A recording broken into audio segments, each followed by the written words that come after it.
روایت ہے حضرت زید ابن ثابت سے، فرماتے ہیں کہ نبی کریم صلی اللہ تعالی علیہ وسلم بنی نجار کے باغ میں اپنے خچر پر سوار تھے اور ہم حضور کے ساتھ تھے کہ اچانک آپ کا خچر بدکا، قریب تھا کہ آپ کو گرا دیتا۔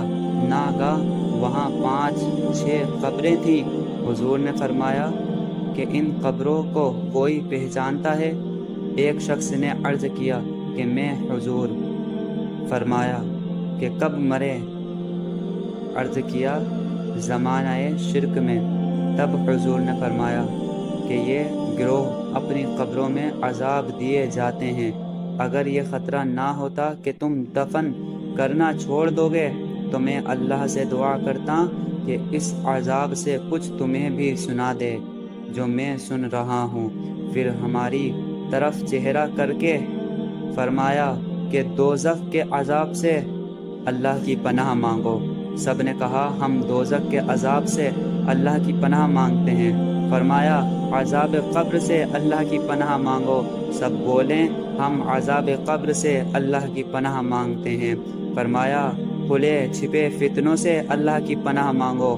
سب بولیں ہم کھلے چھپے فتنوں سے اللہ کی پناہ مانگتے ہیں۔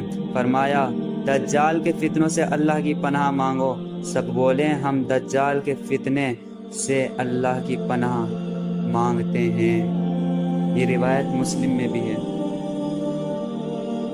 روایت ہے حضرت ابو ہریرہ رضی اللہ تعالی عنہ سے، فرماتے ہیں فرمایا رسول اللہ صلی اللہ تعالی علیہ وسلم نے جب میت دفن کی جاتی ہے تو اس کے پاس 2 سیاہ رنگ نیلی آنکھوں والے فرشتے آتے ہیں۔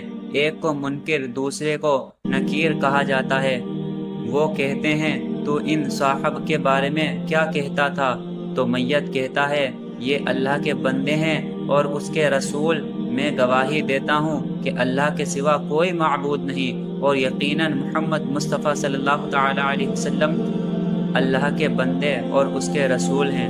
تب وہ کہتے ہیں ہم تو جانتے تھے کہ تو یہ کہے گا۔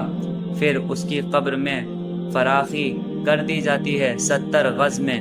پھر اس کے لیے وہاں روشنی کر دی جاتی ہے۔ پھر اسے کہا جاتا ہے سو جا۔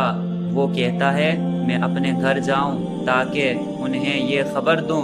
تو وہ کہتے ہیں دلہن کی طرح سو جا جسے اس کے پیارے خاوند کے سوا گھر کا کوئی نہیں جگاتا، تاکہ اللہ اسے اس کی خواب گاہ سے اٹھائے گا۔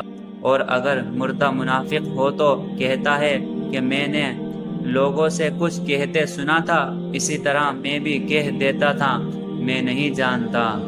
تب وہ کہتے ہیں کہ ہم تو جانتے تھے کہ تو یہ کہے گا۔ پھر زمین سے کہا جاتا ہے کہ اس پر تنگ ہو جاؤ۔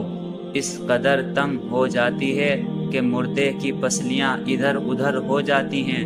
پھر وہ قبر کے عذاب میں ہی رہتا ہے تاکہ اللہ اسے اس ٹھکانے سے اٹھائے۔ یہ روایت ترمذی میں بھی ہے۔